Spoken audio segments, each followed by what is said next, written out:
Coucou à tout le monde, alors comme vous pouvez vous en rendre compte, je vais vous faire le tuto aujourd'hui de mon bracelet esclave. Donc je vous l'ai présenté dans la vidéo où je vous montrais le lot que j'avais gagné grâce à ce bracelet sur le forum Formanfimo. Et je vais vous montrer comment je l'ai fait. Donc le matériel dont vous allez avoir besoin pour commencer, c'est un support pour bracelet esclave, ou un verre, ou voilà, quelque chose qui passera au four autour duquel vous pourrez mettre votre pâte. Donc moi j'ai pris un bracelet esclave directement, parce que comme ça je sais qu'il est pile poil adapté à la taille de mon poignet. Donc ce bracelet, ce support, je l'ai acheté chez Perle & Co. Il en existe de plusieurs formes, des incurvés, des bombés, des plus fins, des plus épais. Voilà, vous trouverez votre bonheur dessus. Il vous faudra 3 couleurs, donc du noir pour l'effet lave, 2 couleurs pour faire un dégradé, donc minimum 2 couleurs, vous pouvez en faire 3, vous pouvez en faire plus, des emporte-pièces ronds pour découper votre plaque noire, donc en l'occurrence j'ai ceux-là, et pour faire les plus petits, parce que c'est quand même une grande plaque, il ne faut pas faire des trucs trop gros, j'ai ces outils-là, donc qui ont une pointe au bout, donc j'ai laissé les protections comme Pierman, vous connaissez, non? Et de l'autre côté, en fait, ça sert d'emporte-pièce parce que c'est rond et c'est creux. Donc je m'en sers dans la pâte et voilà, c'est ce que j'ai utilisé voilà, ici par exemple. Voilà. Donc pareil, c'est des outils que j'ai trouvés sur Perle & Co. Je ne me rappelle plus du prix, mais vous devriez trouver, si vous recherchez poinçon sur le site de Perle & Co, vous devriez les trouver. Il vous faudra également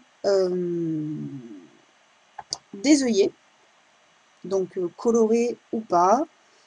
C'est même pas obligatoire. Si vous voulez pas faire l'effet lacé, bah, vous ne le faites pas. Mais moi, en l'occurrence, je vais en mettre, donc il vous faudra des œillets. Un emporte-pièce goutte pour les formes qui sont là. Tac. Tac. Il faudra en faire tout le long du dégradé.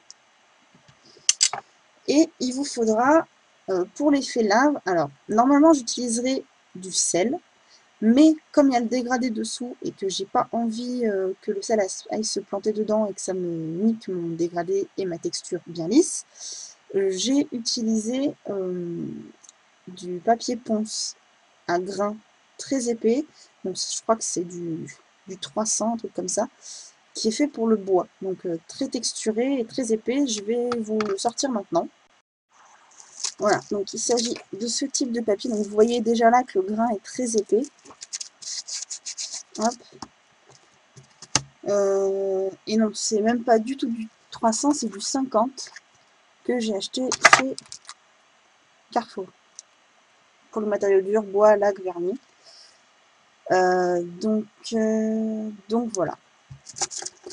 Donc on va commencer par faire le dégradé. Si vous ne savez pas faire un dégradé, comme je vous ai dit, c'est pas obligatoire d'en faire un, vous faites comme vous voulez. Mais en l'occurrence, si vous en voulez un, il vous faudra une pâte à machine. Ce sens, c'est juste une galère sans nom de le faire avec juste un rouleau. Donc 2 couleurs. Donc là, moi en l'occurrence, j'ai pris une couleur prune, donc de chez Fimo, et une couleur, donc là c'est la couleur rose quelque chose, parce que ça s'est effacé. Je crois que c'est la couleur ballerine, donc c'est un rose clair. Voilà, donc je vais faire un dégradé avec mes 2 couleurs et on se retrouve dans quelques minutes. Voilà, donc j'ai ma plaque de dégradé qui va du rose clair vers le violet.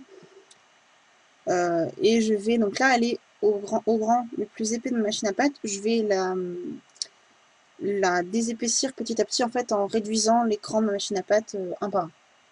Je recouvre mon bracelet avec ma pâte noire. Donc pour bien faire, il faut appuyer le rouleau pour éviter toutes les bulles d'air, les faire sortir, etc. Alors je vous avoue que c'est pas la partie la plus simple, loin de là. Parce que du coup c'est arrondi et il faut que vous arriviez à le tenir tranquillement sans vous emmerder la vie, pour être poli. Donc ce que je fais, c'est que je fais ça que sur la moitié avec un scalpel en fait. Voilà. Je tiens avec mes doigts super écartés l'intérieur. Voilà, ça me permet de le tenir sans toucher à la pâte en fait sur le dessus et donc sans faire de traces de doigts. Très important, bien entendu. Et donc avec mon scalpel, je vais venir racler tout le long de mon bracelet. Donc une fois que vous avez, avec espoir, supprimé toutes les bulles d'air, éventuellement vous pouvez repasser un coup sur votre plan de travail s'il est bien lisse, en appuyant avec vos doigts pour faire évacuer ce qui resterait éventuellement. Hop.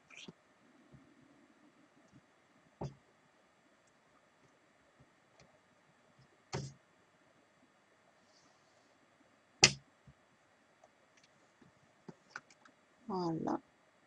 Tac. Donc vous obtenez ça. Il va vous falloir une bande dans votre dégradé.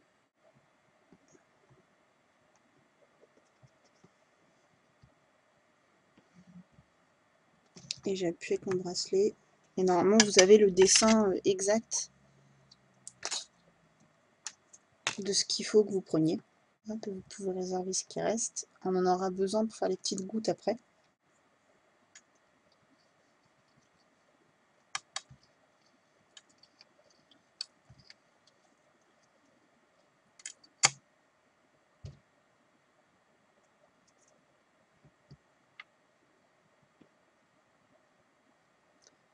Hop, et tout simplement, je viens appliquer mon dégradé par-dessus ma bande de noir en faisant attention de ne pas dépasser ni d'un côté ni de l'autre, et de bien aligner au maximum les deux bandes.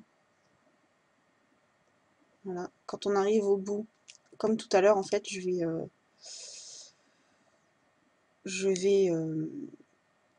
adoucir les bords au doigt.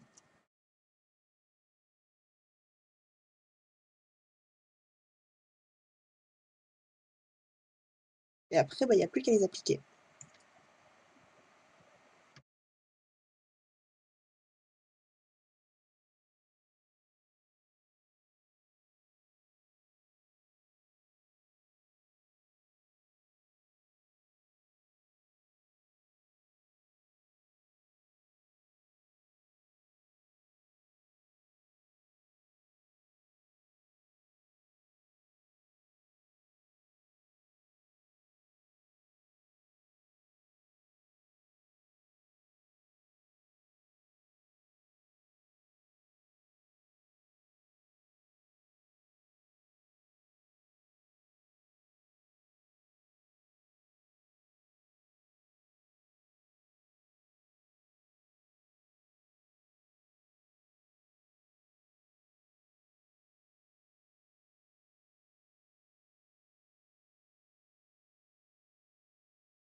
Voilà, donc, hop, on part du rose, et on arrive petit à petit. Donc, je sais pas, normalement, mes petites pétales là suivent le dégradé entièrement.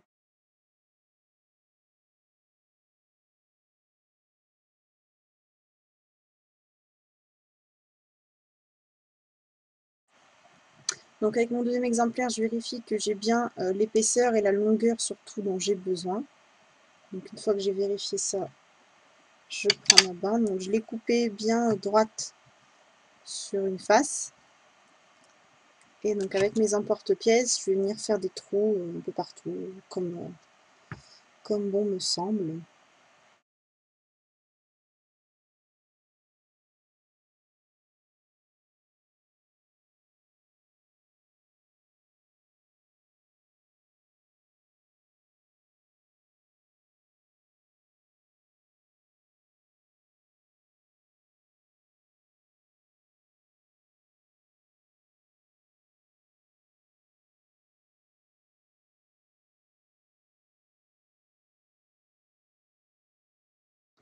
Donc voilà ce que j'obtiens pour l'instant, donc avec mon noir lisse jusque là.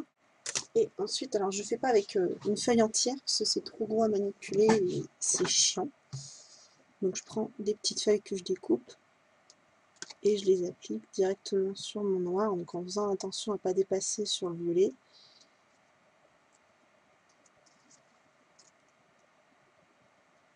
Et donc la profondeur, bah, c'est à vous de voir, mais plus vous voudrez un effet lave, plus il faudra appuyer.